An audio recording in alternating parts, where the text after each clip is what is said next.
하나님 말씀 보겠습니다. 하나님 말씀은 요한 1서입니다. 요한 1서,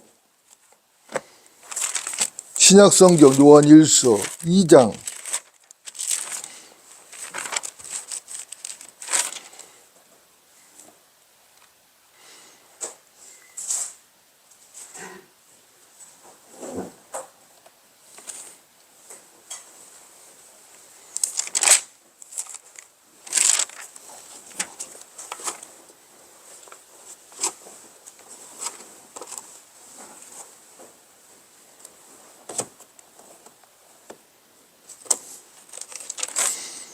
2장 15절 17절입니다.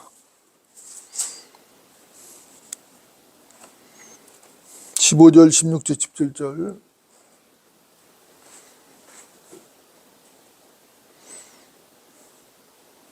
제가 받들이겠습니다. 세상도 세상에 있는 것들도 사랑하지 말라. 누구든지 세상을 사랑하면 아버지를 사랑함이 그 안에 있지 아니하니 이는 세상에 있는 모든 것이 육신의 정욕과 안목의 정욕과 생의 자랑이요 아버지께 속한 것이 아니라 세상에 속한 것이기 때문이라. 세상도 세상의 정욕도 사라지지만 하나님의 뜻을 행하는 자는 영원히 거하느니라. 아멘. 오늘 말씀의 제목은 문제 해결의 비책입니다. 문제 해결의 비책. 여러분도 어떻습니까? 세상은 악하죠? 악해도 보통 악한 것이 아니라 매우 악합니다. 맞습니까? 여러분들. 그렇다면은 세상이 왜 이렇게 악한 것이죠? 이유가 뭐죠? 세상이 악한 이유는 간단하죠? 이 세상이 악한 이유는 다른 것이 없습니다. 인간들 때문에 악한 것이죠. 그죠? 사탄의 유혹에 동조해서 하나님의 말씀에 순종할 줄 모르는 그런 인간들 때문에 세상이 악한 것입니다. 주 예수 그리스도, 우리 구주죠? 그분을 거부하는 자들은 악한 자들입니다. 단 한 사람도 예의가 없어요. 뿐만 아니라 주 예수 그리스도를 믿는다고 해도 하나님의 말씀에 순종하지 않고 자기 생각대로 살아간다면 그것 또한 악이 분명한 것입니다. 여러분도 어떻습니까? 인간은 기본적으로 무엇을 위해서 살아가는가? 인간은 기본적으로 자기 욕심을 위해서 살아갑니다. 자기 욕심을 채우기 위해서 물어 뜯고 서로 그죠? 물고 뜯고 싸우는 것이에요. 그러다가 결국 상처투성이가 되죠. 서로 물고 뜯다가 상처투성이가 돼서 멸망으로 가는 것입니다. 이것이 현 세상이에요. 그래서 성경은 이 세상을 악한 현 세상이다 이렇게 말씀을 하고 있는 것입니다. 갈라디아서 5장을 좀 보겠습니다. 갈라디아서 5장입니다. 갈라디아서 5장 13절부터 17절입니다. 13절부터 17절까지.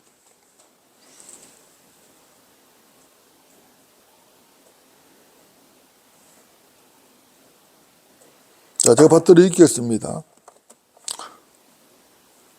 형제들아, 너희가 자유회로 부름을 받았으니 그 자유를 육신을 위한 계기로 삼지 말고 사랑으로 서로 섬기라.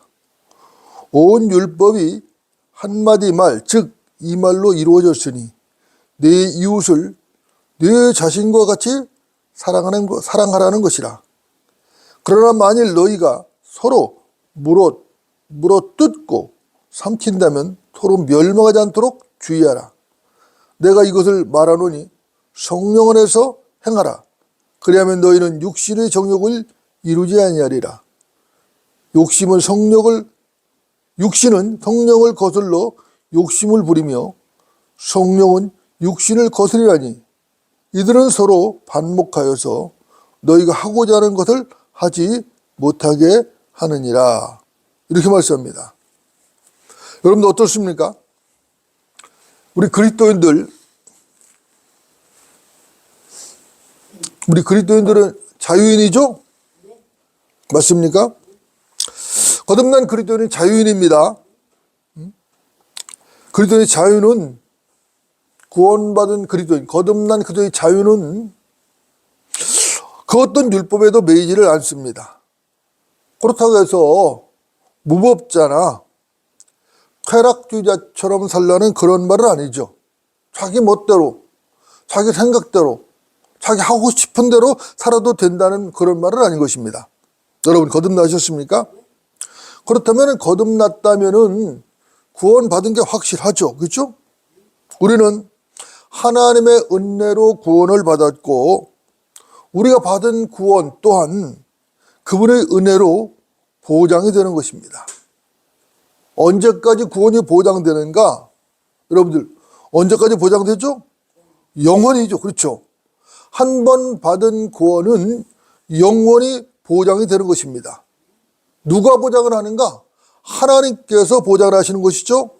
참되시고 신실하신 그분 하나님께서 보장을 하시는 것입니다. 어떻게 보장을 하는가? 하나님 말씀과 성령으로 보장을 하시는 것이죠. 기록된 말씀대로 성령으로 인치시고 완벽하게 보장을 하시는 것입니다. 여러분도 어떻습니까? 하나님의 은혜가 참으로 놀랍죠. 하나님의 은혜를 안다면은 그분을 찬양하지 않을 수가 없는 것입니다. 우리는 하나님을 영원히 찬양합니다. 여러분 맞습니까? 거듭난 그리스도인들은 분명한 자유인입니다. 그러나 하나님께서 주신 이 자유, 이 소중한 자유를 육신을 위한 계기로 삼으면 안 된다고 오늘 성경은 말씀하고 있습니다. 우리는 분명하게 알아야 되는 것이죠. 무엇을 알아야 하는가? 자유에도 법이 있고 심판이 있다는 이 엄연한 사실을 알아야 한다는 것입니다. 너희는 자유의 법에 따라 심판을 받을 사람처럼 말하며 행동하라. 야고보서 2장 18절입니다. 너희는 자유의 법에 따라 심판을 받을 사람처럼 행동하라고 하나님께서는 분명하게 말씀을 하고 계시는 것입니다. 여러분들 어떻습니까? 이 말씀은 그리스도인들에게 매우 중요하죠. 그리스도인들은 율법과 규례로부터 자유롭습니다. 그러나 그 특권이 남용이 된다면 어떻게 되는가? 책임을 져야 하는 것입니다. 그렇죠? 하나님께서 자유를 주셨어요. 그러나 그 자유의 특권이 남용이 된다면 책임을 져야 되는 거예요. 누가? 본인이 책임을 져야 하는 것입니다. 자유에는 책임이 따르기 때문에 그 책임을 피할 수가 없어요.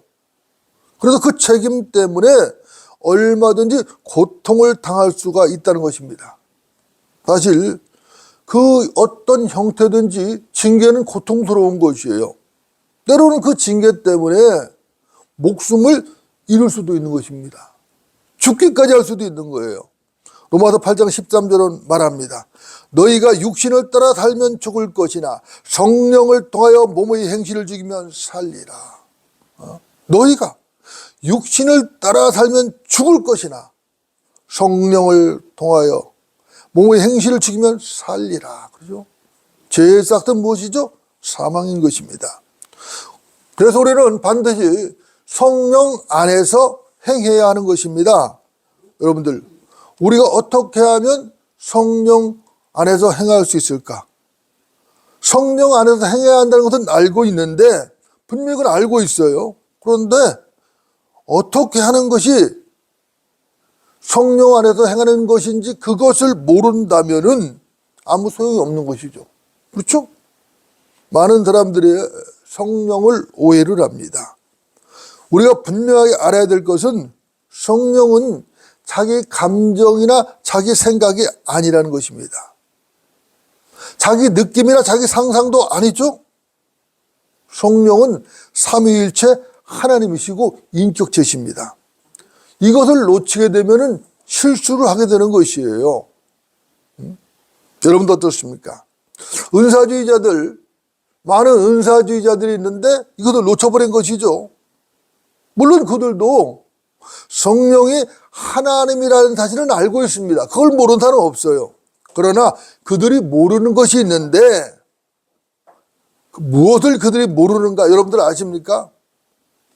그들이 모르는 것은 성령 하나님께서는 반드시 말씀 안에서 역사하신다는 그 사실을 모르는 것이에요. 말씀을 떠난 성령의 역사는 있을 수 없습니다. 이유가 무엇인가? 간단하죠.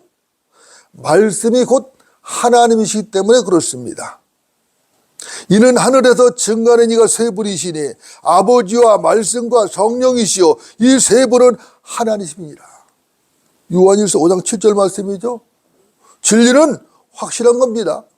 진리는 명쾌한 것이에요. 아버지와 말씀과 성령 이 세 분이 하나이시다. 여러분들이 아시는 대로 말씀은 아들 하나님이시죠. 말씀이 육신되어 오신 그분이 바로 예수 그리스도, 예수님이십니다. 아버지와 말씀 그리고 성령 이 세 분은 어떤 경우에도 결코 분리될 수가 없는 것입니다. 사실이 이렇기 때문에 말씀이 없는 성령의 역사는 있을 수가 없어요.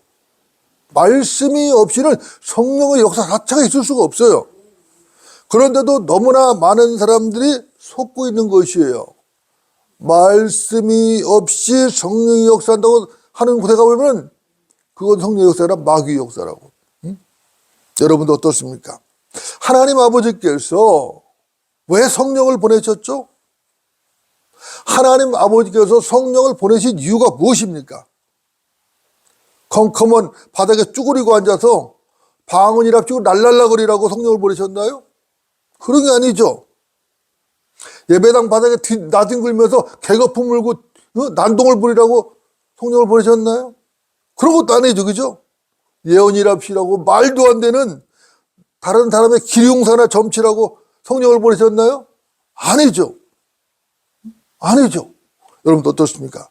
그런 것들은 성령의 역사가 아니죠. 마귀의 역사인 것입니다. 명백한 마귀의 역사인 것이에요. 하나님께서 성령을 보내신 이유는 분명한 것입니다. 진리신 예수 그리스도 그분을 증거하라고 성령을 보내신 거예요. 진리신 예수 그리스도 그분을 영화롭게 하라고 성령을 보내신 거래치라고. 물론 다양한 성령의 은사들도 있고 성령의 열매도 있습니다. 하지만 은사나 열매 자체가 목적이 될 수는 없는 것이에요. 하나님께서 성령을 보내신 1차적이고 최종적인 목적은 주 예수 그리스도를 증거하는 것이에요. 여러분들, 우리는 우리 자신을 점검해야 합니다. 나는 내 안에 성령께서 내주하시는 그리스도로서 나를 구원하고 나의 영원한 생명이 되신 그분, 주 예수 그리스도를 내가 과연 증거하고 있는 것인가? 하나님께 그분을 보내시라, 그분을 증거하시고 그분을 영화롭게 하라고 성령을 보내셨는데 나는 그 예수 그리스도를 증거하고 있는 것인가? 그분은 나의 생명이고 나의 주인이신 것입니다. 여러분들 맞습니까? 그런데 그분이 나의 생명이시고 나의 주인이신데 왜 그분을 증거하지 못하는가? 왜 증거하지 못하는가? 여러 가지 이유가 있을 수 있겠지만 가장 근본적인 이유는 주 예수 그리스도를 모르기 때문이에요. 주 예수 그리스도를 모르기 때문이라고. 그분을 안다면은 그분을 증거하지 않을 수가 없습니다. 여러분들, 주 예수 그리스도를 안다는 것, 우리가 주 예수를 안다는 게 뭐죠? 그분을 안다는 것은 단순히 지식적으로 아는 것을 말하는 게 아닌 것입니다. 그분을 안다는 것은 지식적으로 아는 것은 물론이고 그분의 만남과 거듭남의 경험을 통해서 구원을 받고 그분을 자신의 구주로 확실하게 알고 믿는 것을 말하는 것이에요. 이것이 주 예수 그리스도를 아는 것입니다. 여러분 어떻습니까? 거듭남의 경험, 그 경험이 분명히 있는데도 불구하고 주님을 증거하지 않는다면 그것은 육신적이고 세상에 빠져 있는 게 분명한 것이. 세상 즐거움에 빠져 있는 사람은 절대로 주 예수를 증거할 수 없어요. 그 입에서 나오는 것은 육신적이고 세상적인 말밖에 나올 게 없는 것입니다. 사람은 입으로 무엇을 발설하느냐? 마음속에 있는 것을 발설하는 것이에요. 그 안에 예수 그리스도가 충만하게 역사하고 있다면 예수를 발설하는 겁니다. 그런데 그 안에 세상 것도 가득 차 있어. 그러면 세상 것들을 발설하는 것이에요. 너무나 당연한 것이에요. 여러분 어떻습니까? 그리스도인이 왜 육신적인 삶을 벗어나지 못하는가? 의외로 간단한 이유가 자기 자신을 주와 함께 죽은 자로 여기지 않는 것이죠. 자기 자신을 주와 함께 죽고 하나님께 대해서 산 자로 여겨야 되는데 그거를 하지 못하는 것이에요. 하지 않는 것이에요. 그리스도인은 주와 함께 죽은 자입니다. 죄에 대하여 죽고 세상에 대하여 죽은 자예요. 그런데 이 사실을 망각하고 사는 게 문제인 것입니다. 진리는 언제나 분명하고 명쾌한 것이에요. 주와 함께 죽지 않고는 결코 하나님 앞에 산 자가 될 수 없어요. 반드시 주와 함께 죽어야 하나님 앞에 산 자가 됩니다. 로마서 6장 10절로 11절은 말씀합니다. 그가 죽으심은 죄에게 단번에 죽으시며 그가 사심은 하나님께 사심이라. 이와 같이 너희도 자신을 정령 죄에게는 죽은 자요 예수 그리스도 우리 주로 말미암아 하나님께는 산 자로 여기라. 이와 같이 여러분도 어떻습니까? 주와 함께 죽지 않고 여전히 살아있다는 게 뭐죠? 이것도 대답을 간단하죠.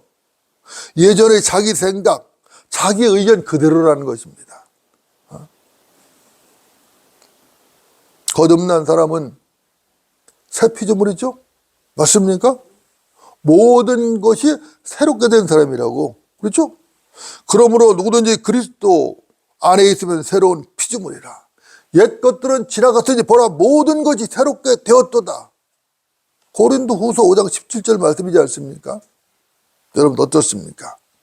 새 피조물이라면은 거듭나기 전의 생각과 사상이 완전히 바뀌어야 하는 것이죠. 하나님의 가치관, 제가 늘 말씀드리지만 하나님의 가치관은 바뀌어야 하는 것입니다. 하나님의 가치관은 무엇인가? 하나님의 가치관은 경건이라는 말과도 통하는 것이에요. 이 경건이 뭐냐면 경건은 하나님과 같음 이런 뜻이에요. 하나님과 같다는 거예요. 무엇이 같은가? 성품이 같은 것이에요. 하나님과 성품이 같은 게 경건이라고. 따라서 경건은 예수 그리스도와 일치해 있는 것입니다. 예수 그리스도는 하나님의 인격의 정확한 형상이죠. 그분과 일치해 있는 것이 경건이에요. 경건은 예수 그리스도를 닮아가는 것이 아니에요. 그분과 일치해 있는 것이에요. 거듭난 순간에 일치되거든요. 근데 모든 것이 새로운 피조물이라고. 주님께서 머리가 되셨다고. 거기서 계속 머물러 있는 거 이게 경건이에요. 이게 경건이라고. 그런데 새 피조물이라는 사람들이 육신적인 생각을 계속 붙들고 있는 것이. 그러니까 영적인 생각이 무엇인지를 알겠어요? 모르겠어요? 모르죠.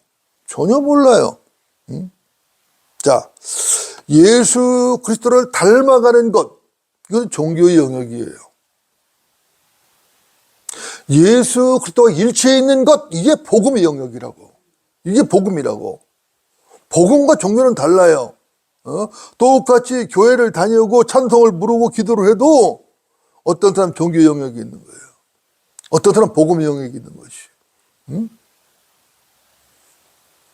예수를 닮으려고 애를 쓴다고 그러는 게 아니에요. 일치해 있어야 되는 거예요. 자, 로마서 8장을 좀 보겠습니다. 로마서 8장. 로마서 8장 5절부터 8절까지입니다.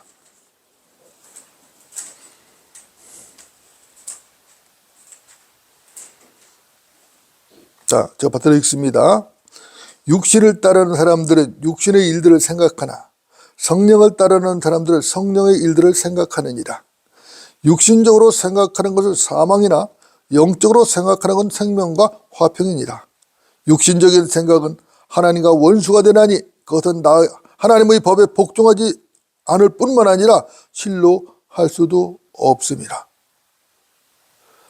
그러므로 육신 안에 있는 자들은 하나님을 기쁘시게 할 수 없느니라. 육신 안에 있는 자들은 하나님을 기쁘시게 할 수 없어요. 그렇죠? 여러분도 어떻습니까? 육신을 따르는 사람은 육신의 일을 생각한다고 말씀하잖아요. 그렇죠? 성령을 따르는 사람은 성령의 일들을 생각한다.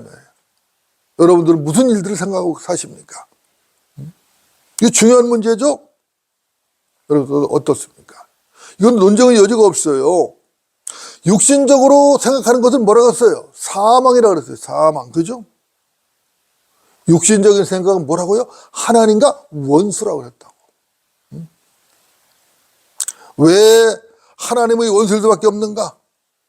육신적인 생각은 하나님의 법에 복종하지 않고 복종할 수도 없다라고 성경은 지금 말씀하고 있는 것이에요. 이 말씀은 하나님 말씀입니다. 김 목사의 말이 아니에요. 하나님 말씀이라고. 나는 단지 전달하는 것이에요. 그러니까 하나님을 따르지 아니고 하나님한테 복종도 하지 아니하니까 하나님을 기쁘시게 할 수 없는 건 당연하죠. 그리고 하나님 원수관계예요. 구원받은 성도는 교리적으로 하나님과 원수가 아니죠. 하나님과 화해한 사람입니다. 하나님의 아들들이니까. 그렇죠?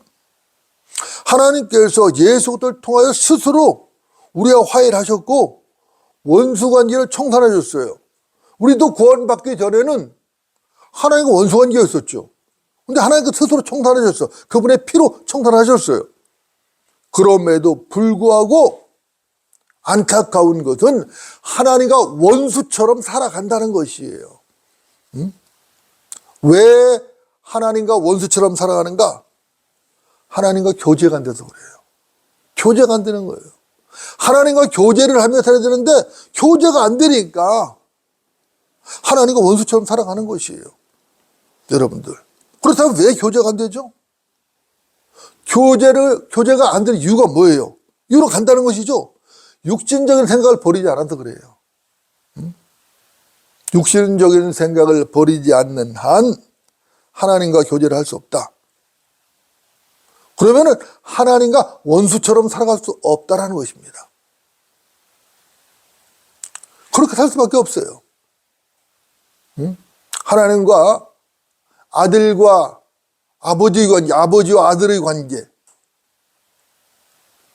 신랑과 신부의 관계, 그렇게 살아가야 되는데 원수 관계로 살아간다. 원수 관계, 원수처럼.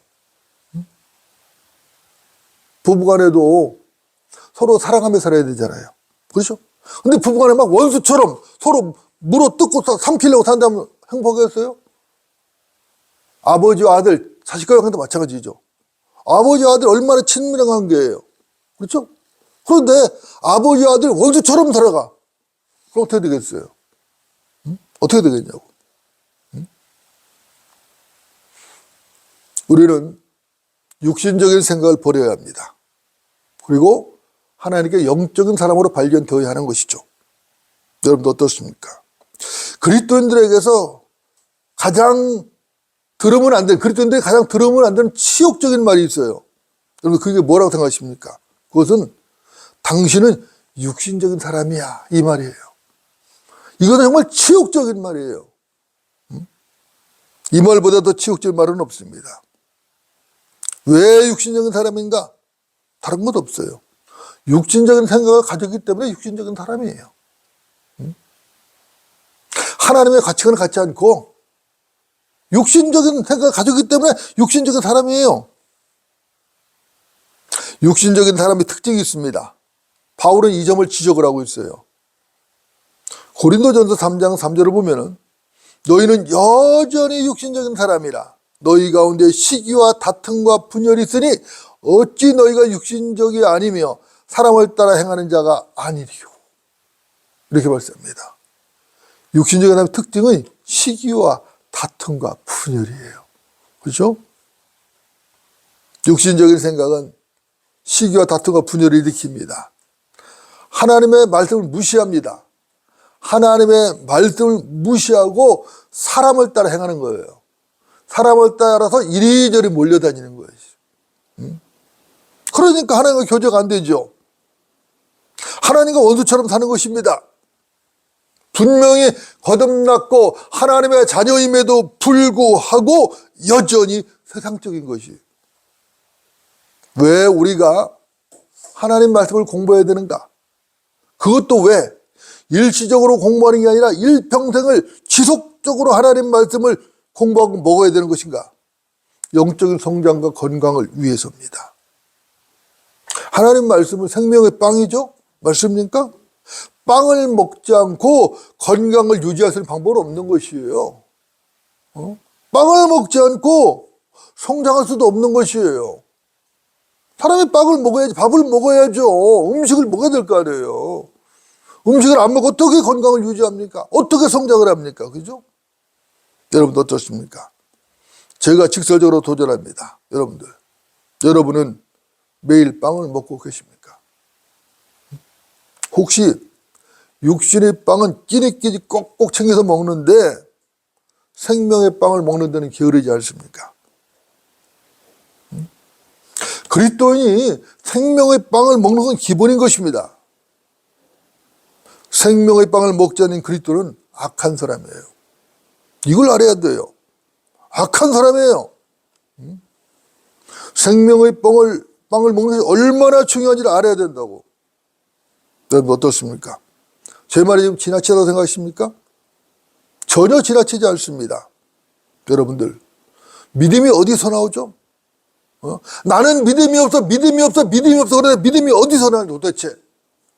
믿음은 들음에서 나오는 거예요. 들음은 하나님의 말씀에 의해서예요.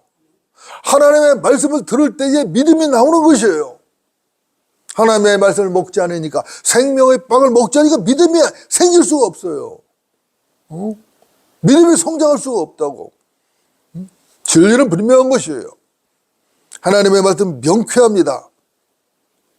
하나님 말씀에서 믿음이 나오는데 하나님 말씀을 듣지 않고 하나님 말씀을 읽지 않고 하나님 말씀을 먹지 않고 무슨 재주로 믿음이 성장하고 영적인 사람이 될 수 있겠는가? 그것은 가능하지가 않아요. 땀을 흘린 만큼 노력한 만큼 먹는 것이에요.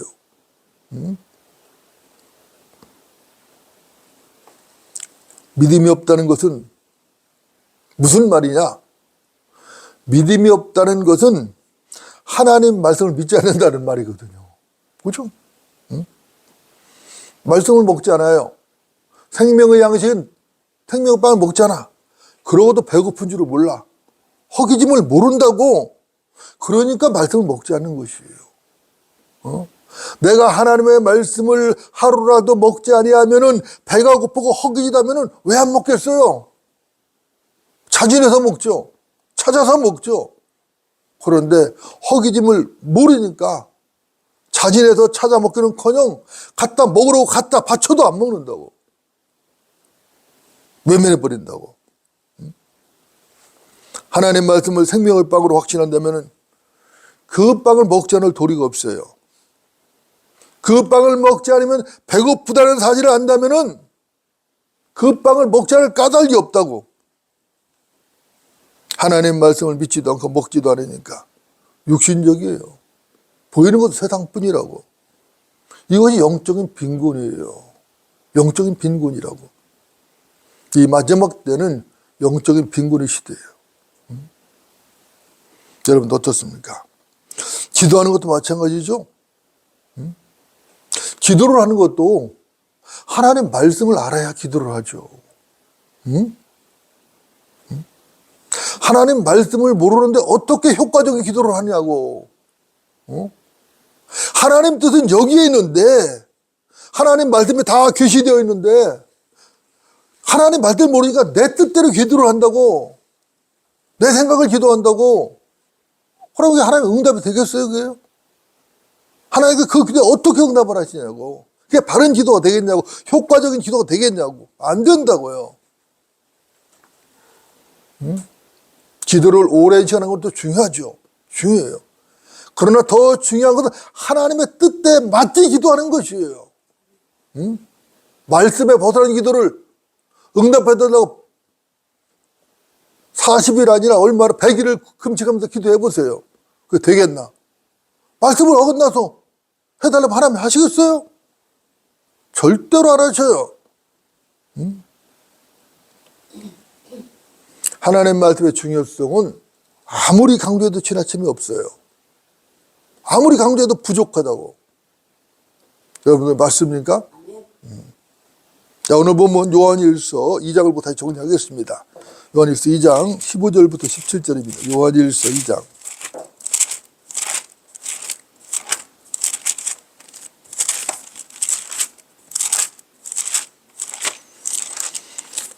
요한일서 2장 15절부터 17절.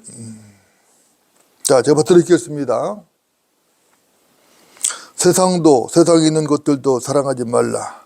누구든지 세상을 사랑하면 아버지를 사랑하면 그 안에 있지 아니하니. 이는 세상에 있는 모든 것이 육신의 정욕과 안목의 정욕과 성의 자랑이요 아버지께 속한 것이 아니라 세상에 속한 것이기 때문이라. 세상도 세상의 정욕도 사라지지만 하나님의 뜻을 행하는 자는 영원히 거하느니라. 여러분도 어떻습니까? 육신은 세상을 사랑하죠? 지독하게도 세상을 사랑한다고. 세상을 사랑하면 안 된다는 걸 몰라서 사랑하는 게 아니에요. 알아요. 알아도 세상을 사랑하는 것이에요. 이게 육신의 욕구예요. 엄청나다고 이것의 욕구는. 여러분들. 육신의 정욕이 뭐죠? 안목의 정욕은 뭐고 생의 자랑은 또 뭡니까? 육신의 정욕은 먹고 마시고 입고 즐기는 것 이런 것들이 다 육신의 정욕이죠. 육체의 모든 욕구를 말하는 것입니다. 여기는 당연히 성욕도 포함이 되는 것이에요. 안목의 정욕은 무엇입니까? 안목의 정욕이라는 것은 소유하라는 욕구예요. 재물욕이 대표적인 것이에요. 재물 어떻게도 소유하려고 하는 것이죠. 그래서 사기도 치고 막 거짓말도 하고 때로는 살인까지 하는 거예요. 그걸 소유하려고. 생의 자랑은 뭐죠? 생의 자랑은 명예와 관련된 것이죠. 그죠? 사람은 기본적으로 육신의 정욕이 채워지면은 안목의 정욕을 추구합니다. 그리고 안목의 정욕이 채워지면은 생의 자랑을 추구해요. 물론 반드시 그렇다는 것은 아니지만은 이것이 인간 욕구의 기본 패턴이에요. 마귀는 인간이 이런 약점을 알고 있습니다. 마귀는 이 약점을 집중적으로 파고들면서 미혹을 하는 것이에요. 여러분도 어떻습니까? 아담과 이브 왜 쓰러졌죠? 이브가 뱀에게 기회를 내어주고 선과 악의 지식의 나무를 바라보는 그 순간 먹음직하고 보기에도 즐거웠죠? 현명하게 할 만큼 탐스러웠어요. 그래서 하나님의 말씀을 무시해버리고 따먹은 거예요. 이것이 아담과 이브가 실패한 원인인 것입니다. 하지만 우리 주님은 달랐죠? 여러분 어떻습니까? 주님께서도 시험을 받으셨어요. 우리 예수님께서도 똑같은 시험을 받으셨는데 더 혹독하게 받으셨어요. 예수님께서는 40일을 금식하신 후에 시장하게 되었을 때 40일을 금식하다 얼마나 배가 고프겠어요. 그 상태에서 시험을 받으셨다고. 그 시험이 얼마나 혹독했겠어요. 얼마나 강했겠어요. 그럼에도 불구하고 예수님께서는 승리하셨습니다. 여러분들 어떻게 승리하셨죠? 우리 예수님께서 승리하신 근원이 어디 있어요? 오직 말씀으로 해요. 기록되었으되 기록되었으되 기록되었으되 100% 하나님 말씀으로 승리하셨어요. 하나님 말씀은 칼입니다. 주님께서는 이 칼로, 이 말씀의 칼로 마귀를 제압하셨습니다. 하나님의 말씀은 살아있고 능력이 있어 양날에 있는 어떤 칼보다도 예리하여 혼과 영과 그리고 관절과 굴투를 찔러 가르고 마음의 생각들과 의도들을 판별하느니라. 히브리서 4장 12절이죠. 하나님의 말씀은 영과 혼과 그리고 관절과 골수를 찔러 가른다고. 여러분 어떻습니까? 여러분들은 이 칼을 가지고 계십니까? 이 칼을 가지고 있다면 이 칼을 가지고 마귀를 대적하기 전에 반드시 먼저 해야 될 것이 있어요. 이 칼을 가지고 마귀를 대적하기 전에 반드시 먼저 해야 될 것이 있다고. 여러분들 그것이 무엇인지 아십니까?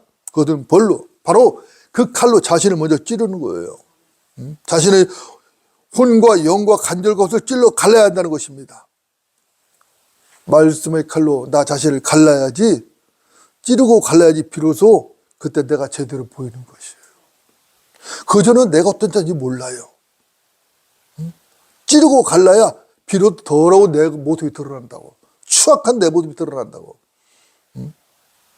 말씀은 거울이라고도 하죠. 거울을 보면 내 얼굴이 어떤지 알 수 있단 말이에요. 내 상태를. 거울이 보지 않고는 몰라요. 얼굴이 더러운 것도 모른다고. 누가 지적해 주지 않아 모른다고. 그냥. 몰라요.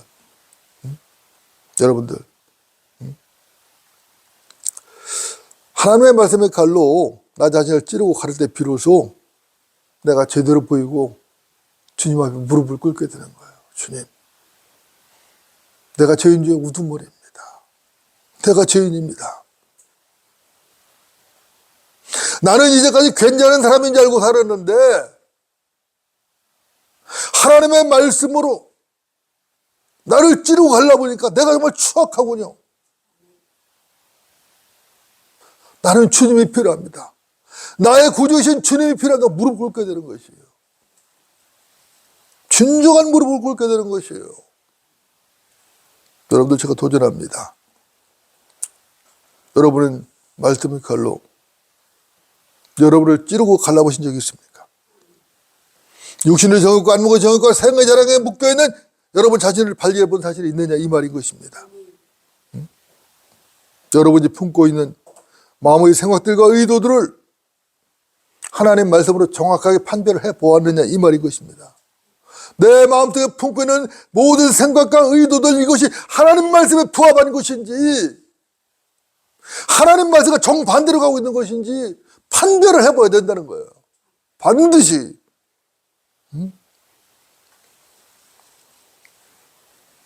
저는 제 자리를 찌르고 갈라봤습니다. 그랬더니 추악한 죄밖에 없었어요. 그래서 하나님 앞에 거꾸로 줬습니다. 두 손 들고 행복했습니다. 여러분들은 어떻습니까? 모든 문제의 근원과 해결책이 여기에 있는 것이에요. 하나님께 항복하는 것이 하나님께 행복이 아니라 항복입니다. 항복하는 것이 승리하는 것이에요. 하나님을 대적하는 한 승리는 없어요. 계속 실패라고.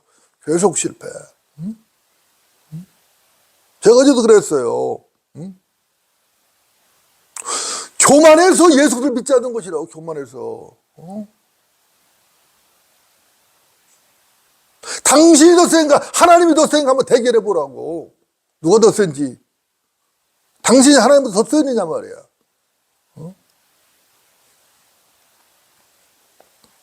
이제 주님 오실 날 멀지 않았습니다.